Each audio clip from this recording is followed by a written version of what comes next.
Welcome back to In the Search. I'm your host, Scott Sanders, and this is your one-stop shop for your speed reviews and your detailed how-tos. Today we're curing hiccups. It is granulated sugar. All you have to do if you're at home, take 1 tablespoon of it. If you're at a bar, take half a shot of sugar. If you're at a restaurant, 2 packets of sugar.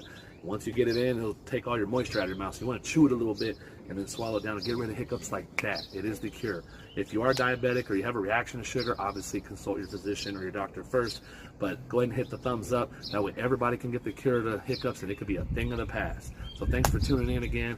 And remember, you heard it here first. Now go on, get out of here. You bother me. Go give me a cannoli. Go on, get.